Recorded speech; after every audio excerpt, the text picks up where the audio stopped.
that there's just a sense of tension. And the truth is that's not healthy. We know mental health has suffered because of it on campus. We know students are stressed and they're dealing with depression, et cetera. And I think that's actually been worse. That's really gotten worse over the past decade or maybe the past 5 years, maybe since pandemic. So yeah, no, it's a huge issue, and it also kind of touches on something that we've tried to do with the book for a long time. There are lots of books out there that help you get into college or help you maybe even talk about life in college. It's great. There's many good books out there. What the Freshman Survival Guide has always done since the beginning is we've considered it a holistic guide. It's meaning the mind, body, and the spirit. It's not a religious book, but we take all of those aspects of the human being seriously. Because college is a time for asking questions, all types of questions, from little questions such as what should I be studying this semester? Who should I room with? To big questions of what do I want my life to be about? What do I want my life to mean? What are my values? Those questions are as much spiritual as they are intellectual or psychological or emotional. It's simply about addressing the questions that any human being, I think, asks. And whether it's, I don't believe in anything and I'm an atheist, that's fine, but it's at least going on that journey of asking questions and challenging yourself and critically thinking about your life, what you want your life to be, what you hope your life and goals are, what you want for your community. It's really asking those big questions. And those are, again, holistic questions about the mind, the body, and the spirit. Whether the chapter is on dealing with time management, or whether it's dealing with roommates, or whether it's dealing with drugs and alcohol or relationships or whatever.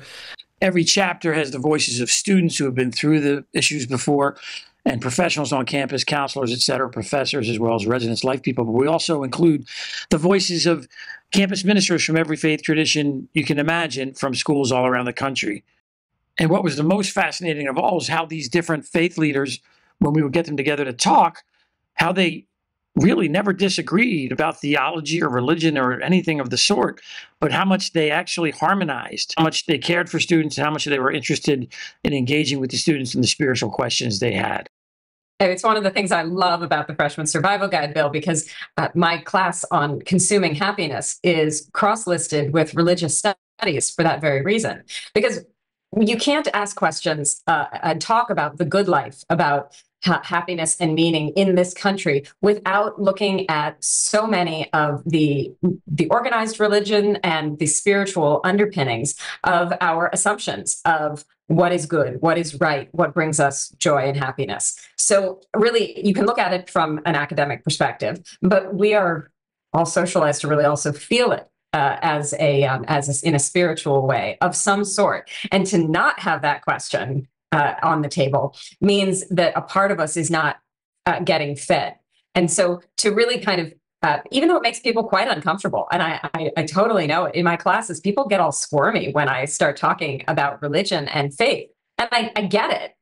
It's, that and money are the things that you're not really supposed to talk about in polite company, but I talk about them both in almost every lecture. And I think it's important because we need to demystify this so that college can be the time to ask and answer these really big, important questions. The Freshman Survival Guide really tries to talk about, in a world in which you're uniquely trying to become yourself and discover authentically maybe who you are and what you're good at and what you really, not only what you're good at, what really truly brings you joy and sustenance and fulfillment. That's a journey that's more than simply done in a classroom. It's done on many levels in college, and we hope students can hopefully take advantage of some of that in all these ways. And so I think the spiritual aspect in that sense, and the mind, body, and spirit is important, just to be sort of looking at what do I want my life to be?